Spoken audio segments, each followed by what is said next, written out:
Halo, kami dari kelompok 3 dengan anggota Jihan Rizka, Maslana Manurung, Sinaga Silviana Samalona, Riado Oktavia Sijabat, Agampe Marpaung, dan Rudi Nainggolan.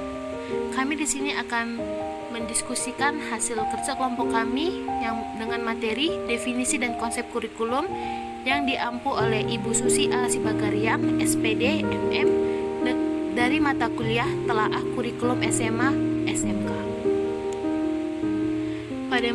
Pada yang pertama ada definisi kurikulum. Kurikulum adalah seperangkat rencana dan pengaturan mengenai tujuan, kompetensi dasar, materi standar, dan hasil belajar, serta cara yang digunakan sebagai pedoman penyelenggaraan kegiatan pembelajaran untuk mencapai kompetensi dasar dan tujuan pendidikan. Yang kedua ada fungsi kurikulum. Kurikulum sebagai alat dalam pendidikan memiliki berbagai macam fungsi dalam pendidikan yang sangat berperan dalam kegunaannya. Fungsi kurikulum adalah sebagai berikut. Yang pertama, fungsi penyesuaian atau the adjustive or adaptive function. Kurikulum berfungsi sebagai penyesuaian adalah kemampuan untuk menyesuaikan diri dengan perubahan yang terjadi di lingkungannya, karena lingkungan yang bersifat dinamis artinya dapat berubah-ubah. Yang kedua ada fungsi integrasi. Kurikulum berfungsi sebagai penyesuaian mengandung makna bahwa kurikulum merupakan alat pendidikan yang mampu menghasilkan pribadi-pribadi yang utuh yang dapat dibutuhkan dan berintegrasi di masyarakat.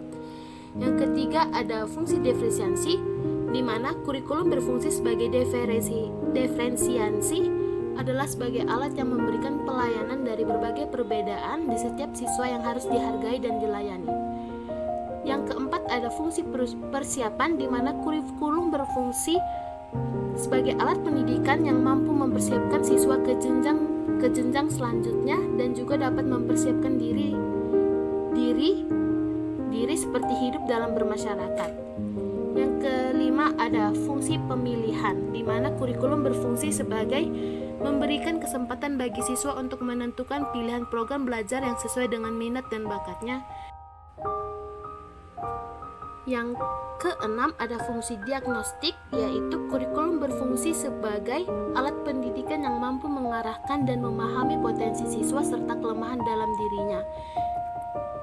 Jika telah memahami potensi dan mengetahui kelemahannya, maka siswa diharapkan dapat mengembangkan potensi dan memperbaiki kelemahannya tersebut. Lalu, fungsi kurikulum bagi pihak yang terlibat. Yang pertama, fungsi kurikulum bagi kepala sekolah yaitu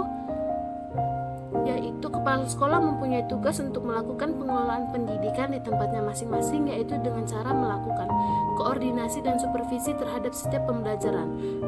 Apakah kurikulum dapat diterapkan sesuai ketentuan atau tidak? Yang kedua, fungsi kurikulum bagi guru mata pelajaran, yaitu kurikulum memiliki fungsi sebagai pedoman dalam melaksanakan pembelajaran di dalam maupun di luar kelas, sebab setiap pembelajaran tersebut menjadi tugas dan tanggung jawab setiap guru mata pelajaran. Yang ketiga, fungsi kurikulum bagi peserta didik, yaitu dalam proses pendidikan, peserta didik adalah pusat perhatian dari setiap pembelajaran. Maka dari itu, kurikulum berfungsi untuk menjadi acuan bagi para siswa mengenai apa saja program-program pendidikan yang harus dipelajari dan dipahami, serta apa saja target pembelajaran yang harus mereka capai di setiap jenjangnya. Dan yang terakhir ada fungsi kurikulum bagi orang tua atau masyarakat. Dalam hal ini, orang tua atau masyarakat akan menerima hasil dari proses pembelajaran yang telah dilakukan di sekolah. Jika capaian siswa terhadap setiap pembelajaran yang akan dilaporkan kepada orang tua juga terlepas dari adanya kurikulum. Lalu, ada peranan kurikulum. Dalam upaya menerapkan, mengimplementasikan, dan mengelola kurikulum memiliki peranan yang meliputi: yang pertama, peranan konservatif.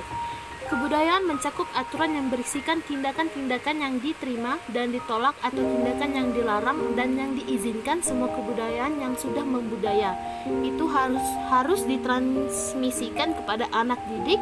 Selaku generasi penerus sekolah sebagai lembaga sosial sangat berperan dalam mempengaruhi perilaku anak sesuai dengan nilai-nilai sosial yang ada di masyarakat. Jadi, kurikulum bertugas menyimpan dan mewariskan nilai-nilai budaya.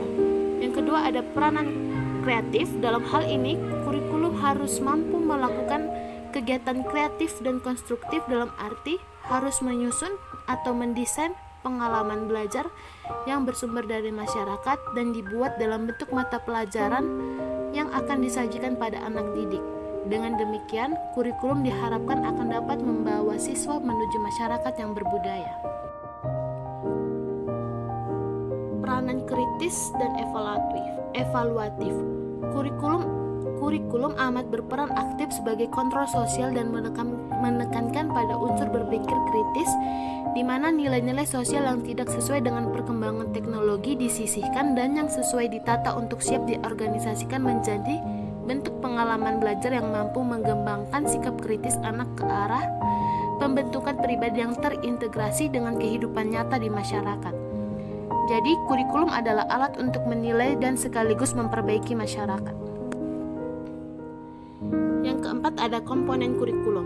Komponen kurikulum mempunyai 4 unsur komponen yang membentuk atau menyusun kurikulum. 4 unsur komponen adalah sebagai berikut, yaitu yang pertama, komponen tujuan. Kurikulum merupakan suatu sistem pembelajaran yang digunakan untuk mencapai tujuan karena berhasil atau tidaknya sistem pembelajaran diukur dari banyaknya tujuan-tujuan yang tercapai.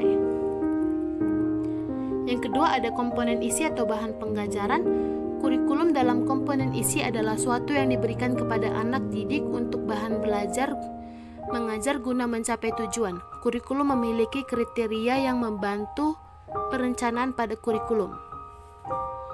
Yang ketiga, ada komponen strategi. Kurikulum sebagai komponen strategi yang merujuk pada pendekatan dan metode serta peralatan dalam proses belajar mengajar. Strategi dalam pembelajaran tergambar dari cara yang ditempuh dalam pembelajaran, mengadakan penilaian, pelaksanaan bimbingan, dan mengatur kegiatan baik umum maupun yang sifatnya khusus. Tercapainya tujuan ini diperlukan pelaksanaan yang baik dalam menghantarkan peserta didik ke tujuan tersebut yang merupakan tolak ukur dari program pembelajaran. Dan yang terakhir, ada komponen evaluasi. Dalam komponen evaluasi ini, kurikulum memeriksa tingkat ketercapaian tujuan suatu kurikulum dalam proses dan hasil belajar peserta didik sehingga mampu mengetahui tingkat keberhasilan suatu siswa dalam mencapai tujuannya. Yang kelima, ada konsep kurikulum. Konsep kurikulum terbagi menjadi 3. Yang pertama, kurikulum sebagai sebuah substansi. Kurikulum menjadi sebuah rencana belajar bagi peserta didik di sekolah. Selain itu, di dalamnya juga tercantum tujuan yang hendak dicapai dari diadakannya pembelajaran, baik di dalam maupun di luar sekolah. Maka dari itu, kurikulum menjadi sebuah dokumen yang mencakup substansi yang isinya berupa rumusan tujuan, bahan ajar, kegiatan, dan program belajar mengajar, jadwal, serta evaluasi belajar peserta didik. Yang kedua, ada kurikulum sebagai sebuah sistem. Konsep kedua dari kurikulum menyatakan kurikulum adalah dari sistem pendidikan. Sesuai dengan isinya, kurikulum memang ditujukan guna menunjang tercapainya pendidikan. Maka dari itu, sistem di dalam kurikulum terdiri dari struktur personalia dan juga prosedur kerja mengenai tata cara menyusun kurikulum, melaksanakan, mengevaluasi, dan menyempurnakan. Yang ketiga, ada kurikulum sebagai sebuah bidang studi. Konsep terakhir yaitu kurikulum sebagai sebuah bidang studi, di mana sebagai sebuah bidang studi artinya kurikulum juga bertujuan untuk mengembangkan ilmu tentang kurikulum itu sendiri beserta sistemnya. Yang keenam, ada pengembangan kurikulum. Pengembangan kurikulum merupakan rangkaian sebuah siklus yang terdiri dari perencanaan, pengembangan, pelaksanaan, dan penilaian. Dalam pengembangan kurikulum memiliki beberapa landasan. Yang pertama, landasan filosofis. Landasan filosofis mengandung arti bahwa pendidikan senantiasa berhubungan dengan manusia baik sebagai subjek, sebagai objek, maupun sebagai pengelola. Landasan yang kedua yaitu landasan psikologis. Landasan ini didasarkan pada prinsip bahwa perkembangan seseorang dipengaruhi oleh lingkungan dan kematangan. Landasan yang ketiga adalah landasan sosiologis. Landasan ini didasari bahwa pendidikan adalah proses budaya untuk meningkatkan harkat dan martabat manusia. Dan yang terakhir ada landasan ilmu pengetahuan dan teknologi atau IPTEK, di mana Sumber nilai yang ada dalam masyarakat untuk dikembangkan melalui proses pendidikan ada 3, yaitu logika, estetika, dan etika. Yang ketujuh ada prinsip-prinsip pengembangan kurikulum. Yang pertama ada prinsip relevansi. Prinsip relevansi memiliki arti makna sesuai atau serasi. Jika mengacu pada prinsip relevansi, setidaknya kurikulum harus memperhatikan aspek internal dan eksternal. Secara internal, kurikulum memiliki relevansi antara komponen kurikulum, sedangkan secara eksternal, komponen itu memiliki relevansi dengan tujuan sains dan teknologi, tuntutan dan potensi siswa, serta tuntutan dan kebutuhan masyarakat.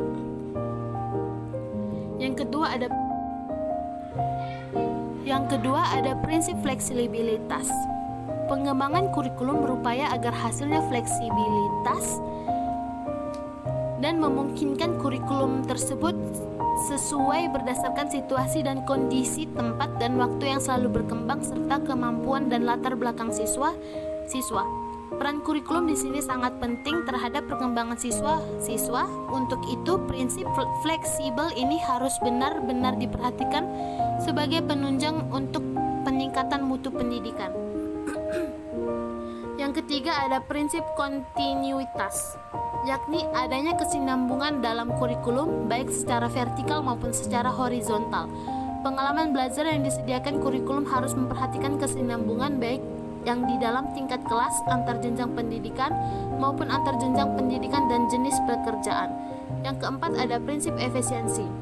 Peran kurikulum dalam ranah pendidikan adalah sangat penting dan bahkan vital dalam proses pembelajaran. Ia mencakup segala hal dalam perencanaan pembelajaran agar lebih optimal dan efektif. Yang kelima ada prinsip efektivitas, yaitu mengembangkan kurikulum pendidikan perlu mempertimbangkan prinsip aktivitas. Yang dimaksud dengan efektivitas di sini adalah sejauh mana rencana program pembelajaran dicapai atau diimplementasikan. Dalam prinsip ini ada 2 aspek yang perlu diperhatikan, yaitu efektivitas mengajar guru dan efektivitas belajar siswa. Sekian dari kami. Sekiranya video pembelajaran ini dapat bermanfaat. Terima kasih.